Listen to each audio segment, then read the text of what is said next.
নবীজির নাকটা কেমন ছিল, নবীজির কপালটা কেমন ছিল, নবীজির দুই ভুরুটা কেমন ছিল, নবীজির হাত কেমন ছিল, হাতের এই তালুটা কেমন ছিল, গোশে ভরা। নবীজির আঙ্গুল কেমন ছিল, নবীজির নখ কেমন ছিল, নবীজির পা কেমন ছিল, নবীজির পায়ের গোড়ালি কেমন ছিল, হ্যাঁ, নবীজির জিহ্বাটা কেমন ছিল, দুইটা ঠোঁট কেমন ছিল, নবীজির বুক কেমন ছিল, বুকের পশমের রেখাটা কেমন ছিল, নবীজির পোশাকটা কেমন ছিল, নবীজির চলনটা কেমন ছিল, নবীজির বলনটা। বিশ্ব নবী তিনি কেমন শ্বশুর ছিলেন, তিনি কেমন পিতা ছিলেন, তিনি কেমন নেতা ছিলেন, তিনি কেমন সৈনিক ছিলেন, তিনি কেমন নবী ছিলেন, তিনি কেমন কিশোর ছিলেন, তিনি কেমন যুবক ছিলেন, তিনি কেমন বৃদ্ধ ছিলেন। টোটাল জিন্দেগিটা যখন আমার আপনার সামনে আসবে, নবীজির জীবন নিয়ে যখন আমি আপনি অবজারভেশন করব, তখন দেখা যাবে নবীজির সিরাত অনুযায়ী, নবীজির আখলাক অনুযায়ী আমার আপনার জন্য চলা অতি সহজ হবে। বলেন সুবহানাল্লাহ। আজ আমার আপনার সামনে নবীজির সিরাত নাই, নবীজির জীবনী নাই, যার কারণে কি হচ্ছে, ছেলে হিসাবে বাপের কি কর্তব্য, বাপকে কেমন খেদমত করতে হবে, বাপের সাথে আমার আপনার আচরণটা কেমন হবে, তার সাথে আমার কথার ধরনটা কেমন হবে, তার সাথে আমার বলনটা কেমন হবে, তার সামনে আমার বসার কাইফিয়াতটা কেমন হবে, তার সামনে আমার চলার কাইফিয়াতটা কেমন হবে। বাপ হিসাবে সন্তানের উপর আমার আপনার দায়িত্বটা কি, কর্তব্যটা কি, করণীয়টা কি, এটা তখনই সম্ভব যখন বিশ্বনবীর জীবনী আমি আপনি সামনে নিয়ে আসব। শিশু সে যদি তার শৈশব জীবনকে সুন্দর করতে চায়, তাহলে শিশু মুহাম্মদের দিকে সে যেন লক্ষ্য করে। একজন যুবক সে যদি তার যৌবনকালকে উন্নতির উচ্চ শিখরে পৌঁছাইতে চায়, তাহলে যুবক মুহাম্মদ সাল্লাল্লাহু আলাইহি ওয়াসাল্লামকে সে যেন ফলো করে। একজন পিতা সে যদি পিতৃত্ব দায়িত্ব নিয়ে কাজ করতে চায়, তাহলে সে যেন পিতা বিশ্বনবী মুহাম্মদ সাল্লাল্লাহু আলাইহি ওয়াসাল্লামকে অনুসরণ করে। একজন নেতা সে যদি মডেল নেতা হতে চায়, সে যদি জাতির শ্রেষ্ঠ সন্তান হতে চায়, তাহলে শ্রেষ্ঠ নেতা বিশ্বনবী মুহাম্মদ সাল্লাল্লাহু আলাইহি ওয়াসাল্লামের সে যেন অনুসরণ করে। একজন শ্বশুর সে যদি শ্বশুর হিসাবে নিজেকে পরিগণিত করতে চায়, তাহলে বিশ্বনবী তিনি কেমন শ্বশুর ছিলেন, তিনি কেমন পিতা ছিলেন, তিনি কেমন নেতা ছিলেন, তিনি কেমন সৈনিক ছিলেন, তিনি কেমন নবী ছিলেন, তিনি কেমন কিশোর ছিলেন, তিনি কেমন যুবক ছিলেন, তিনি কেমন বৃদ্ধ ছিলেন। টোটাল জিন্দেগিটা যখন আমার আপনার সামনে আসবে, নবীজির জীবন নিয়ে যখন আমি আপনি অবজারভেশন করব, তখন দেখা যাবে নবীজির সিরাত অনুযায়ী, নবীজির আখলাক অনুযায়ী আমার আপনার জন্য চলা অতি সহজ হবে। বলেন সুবহানাল্লাহ। সূরা আলে ইমরানের 31 নম্বর আয়াত আল্লাহ বলেন, হে নবী আপনি বলে দিন, ইন কুনতুম তুহিব্বুনাল্লাহ ফাত্তাবিউনি ইউহিব্বুকুমুল্লাহ ওয়া ইয়াগফির লাকুম যুনুবাকুম ওয়াল্লাহু গফুরুর রহিম।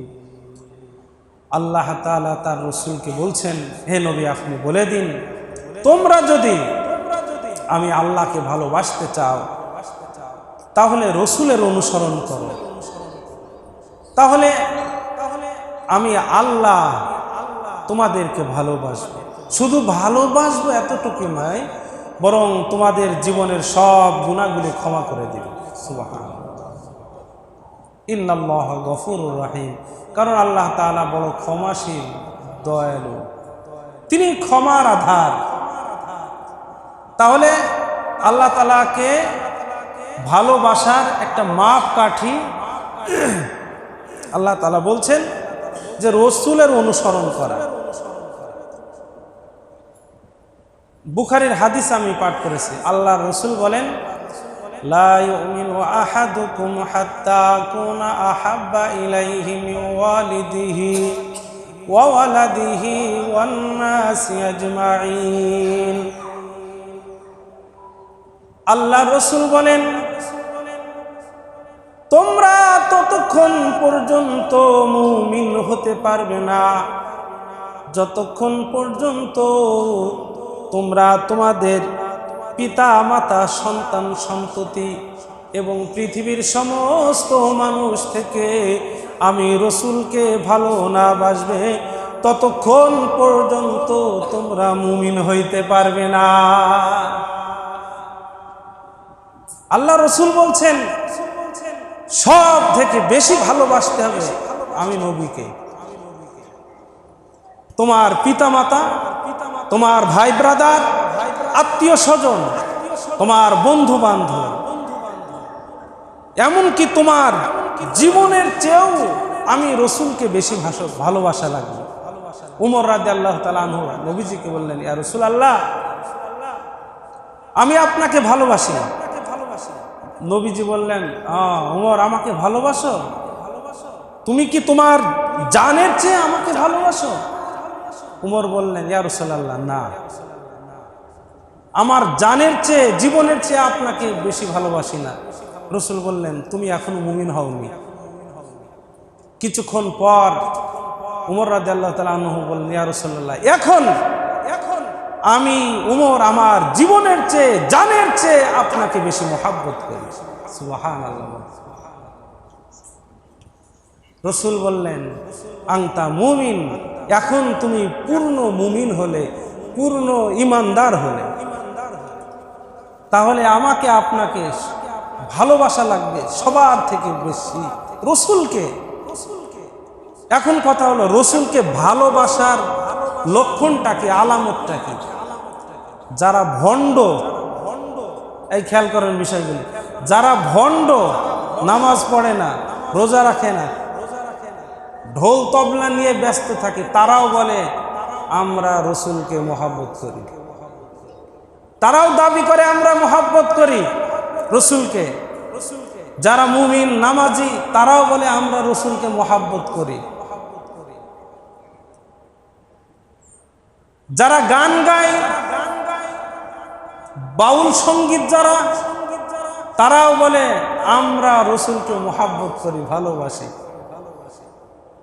পৃথিবীর সবাই কেমন যেন রসুলকে ভালোবাসার দাবিদার।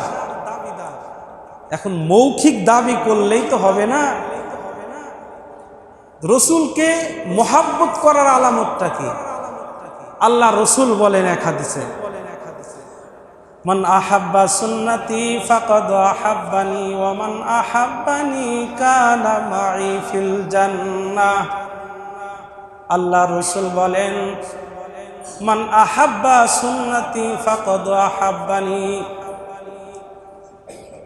যে আমার সুন্নতকে ভালোবাসলো সে আমি নবীকে ভালোবাসলো।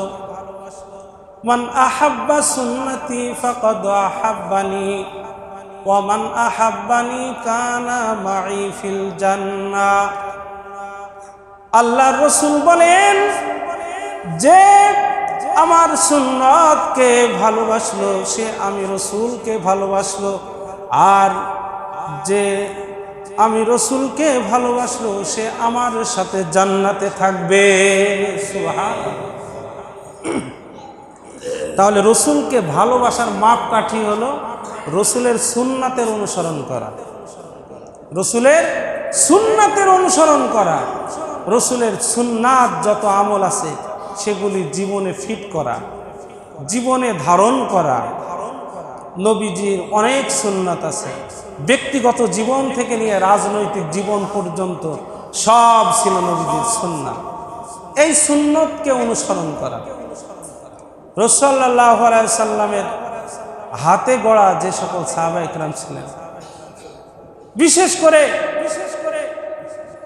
আবু বকর সিদ্দিক রাদিয়াল্লাহু তাআলা আনহু নবীজিকে ভালোবেসেছেন কেমন, নবীজিকে কতটা মহব্বত করেছেন, নবীজির অনুসরণ কেমন করেছেন তিনি। শুধু কি তাই, নবীজির একটা গাধা ছিল, যে গাধার উপরে নবীজি সাওয়ার হয়ে যানবাহন হিসাবে চলতেন। এই গাধাটিও নবীজিকে কতটা ভালোবেসেছে। নবী যেদিন দুনিয়া থেকে বিদায় নিল, নবীজির বিরহ বেদনায় গাধাটি কয়েকদিন যাবত মাতাল হয়ে পাগলামি করতে করতে করতে করতে নবীজির বিরহ বেদনায় কূপের মধ্যে নিজের জীবনকে বিসর্জন দিল। গাধা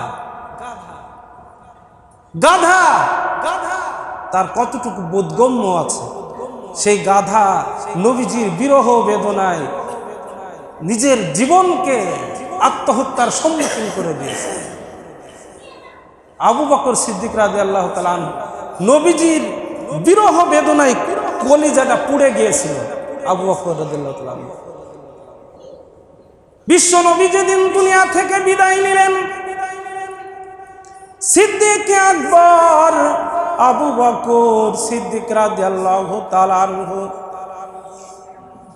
সমস্ত সাহাবায়ে কেরাম পাগলের মতো হয়ে গেল। উমর ফারুক রাদিয়াল্লাহু তাআলা আনহু তরবারি নিয়ে দাঁড়িয়ে বললেন, যে বলবে নবীজি মারা গেছে তাকে জবাই করব, তাকে হত্যা করব। সমস্ত সাহাবায়ে কেরাম কান্নাকাটি করছেন। সিদ্দিক আকবর আবু বকর সিদ্দিক রাদিয়াল্লাহু তাআলা আনহু, যিনি এই উম্মতের সব থেকে শ্রেষ্ঠ সন্তান ছিলেন, আবু বকর সিদ্দিক রাদিয়াল্লাহু তাআলা আনহু, তিনি চিন্তা করলেন সব সাহাবা একরাম কান্নাকাটি করে পাগলের মতো হয়ে গেছে, আমি আবু বকরও যদি তাদের সাথে তাল দিয়ে কান্নাকাটি করি তাহলে অবস্থা পাল্টিয়ে যাবে। তাই সিদ্দিক আকবর আবু বকর উমরকে বললেন, উমর, ওমা মুহাম্মাদুন ইল্লা রাসূল কদ খালাত মিন ক্বাবলিহির রাসূল, হে উমর, তুমি কেন পাগলামি করো? তুমি কি জানো না ইতিপূর্বে যত নবী রাসূলগণ এসেছিলেন সব নবী রাসূলগণ আল্লাহর ডাকে সাড়া দিয়ে চলে গেছেন, তাই নবীজি দুনিয়া থেকে চলে যাবে, এটাই তো স্বাভাবিক। পাগলামি করো না উমর, তুমি থামো। যে এই আয়াত শুনছে উমর ক্ষিপ্ত বাঘিনীর মতো তরবারিটা টান দিয়ে ফেলে দিয়ে এইভাবে বসে পড়েছে, এইভাবে বসে পড়েছে। সবাই যার যার মতো কাঁদছে, কিন্তু আবু বকর কান্নাটাকে থামাইছে, কান্নাটাকে ঢোক গিলছে, আর কান্নাটাকে চাপা কান্না এখানে জমা হয়েছে। মানুষ তার অভিব্যক্তি, যখন মানুষ তার কথা বলে, মনের আবেগগুলা যখন বলে দেয়, তখন কিছু আর ভেতরে থাকে না, দিলটা ফ্রেশ হয়, কাঁদলেও দিলটা ফ্রেশ হয়। সব সাহাবায়ে কেরাম কাঁদছেন।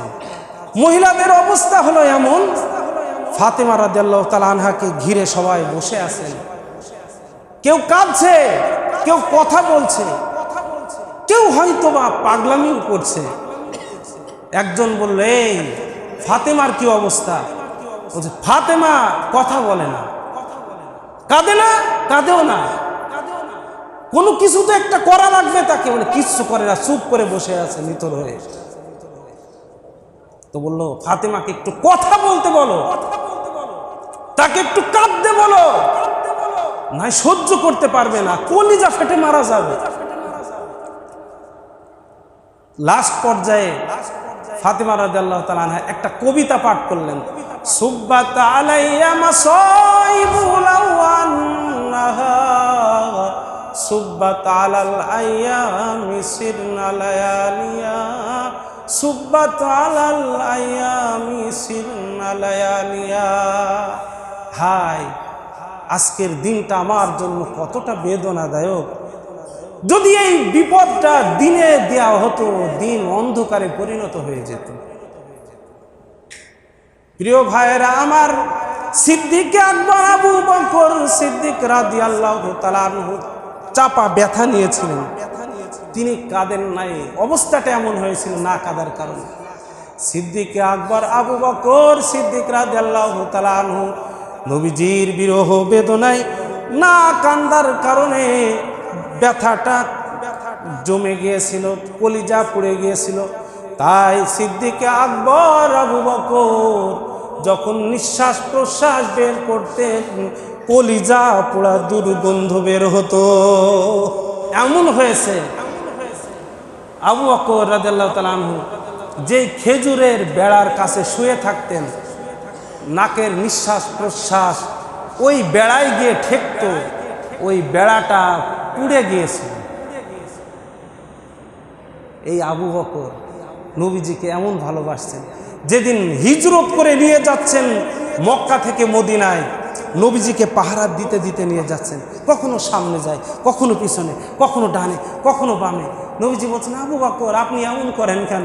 আবু বকর বলছে, ইয়া রাসূলুল্লাহ, কখন জানি কাফেররা আপনার উপর আক্রমণ করে, এই জন্য কখনো সামনে যায়, পিছনে, ডানে, বামে। এক জায়গায় নবীজিকে আবু বকর রাদিয়াল্লাহু তাআলা আনহু বললেন, আপনি একটু রেস্ট করেন। পাথরটা এমন একটু ঝুলন্ত ছিল, ওই পাথরের ছায়া পড়েছিল। আবু বকর বললেন, ইয়া রাসূলুল্লাহ, আপনি এখানে একটু রেস্ট করেন। একদল বকরি নিয়ে যাচ্ছিল একটা রাখাল। রাখালকে বলে, এই রাখাল এদিকে আসো। তুমি অমুকের রাখাল? হ্যাঁ অমুকের রাখাল। তো একটু দুধ দাও, নবীকে পান করাবো। ঠিক আছে, দেওয়া যাবে। দুধ দিল। দুধ দহন করার আগে আবু বকর রাখালকে বলছে, এই রাখাল, হাতটা ভালো করে ঝেড়ে নাও। দেখেন, মক্কা থেকে মদিনায় যাচ্ছেন, সব কাফেররা চতুর্দিক থেকে বেষ্টনের মধ্যে, এত চিন্তা টেনশনের মধ্যেও আবু বকর নবীজিকে কত সেফটি করে নিয়ে যাচ্ছে। আর রাখালকে তখনও বলছে, রাখাল, দুধ দহন করবা, হাত ঝেড়ে নাও, হাত ঝেড়ে নাও, হাতে ময়লা, ওলান ভালো করে পরিষ্কার করে নাও, তারপরে দহন করো। দহন করলো। দুধ নবীজিকে দেবেন, দেওয়ার আগে দুধ যখন দেয় গরম থাকে, এমনি মরুভূমি, গরম দুধ পান করলে নবীজির কষ্ট হবে। তাই আবু বকর রাদিয়াল্লাহু তাআলা আনহু দুধের মধ্যে একটু ঠান্ডা পানি দিয়ে দিলেন। দুধটা একটু ঠান্ডা হলো, নবীজিকে পান করালেন। এখান থেকে শিক্ষা নেন তো, এই কঠিন মুহূর্তে আবু বকর রাদিয়াল্লাহু তাআলা আনহু রাখালকে বলছেন, হাত পরিষ্কার করো, আমি পান করব না তো কি? এই দুনিয়ার কোনো সাধারণ মানুষ দুধ পান করবে না, যিনি আখিরের জামানার নবী, বিশ্ব নবী, তাজেদারে মদিনা মুহাম্মদ মুস্তাফা সাল্লাল্লাহু আলাইহি ওয়াসাল্লাম, তিনি পান করবেন। পরিষ্কার করে নাও। এবার কি দেখেন, নবীজি দুধ পান করলেন, আবু বকর বলছেন, শান্তি পেলাম। সুবহানাল্লাহ। পান করছেন নবীজি, আমি যদি পানি পান করি তৃষ্ণার্ত অবস্থায়, আলহামদুলিল্লাহ শান্তি হলো। অথচ নবীজি তো বলছেন, কিন্তু আবু বকর বলছে, আলহামদুলিল্লাহ আমি শান্তি পেলাম। কেমন মহব্বত করলে এটা সম্ভব? এমন মহব্বত করতে হবে। নবীজির বিরুদ্ধে যখন কেউ কোনো কথা বলে, আমাদেরকে সাবলীল ভাষায় তার প্রতিবাদ করতে হবে।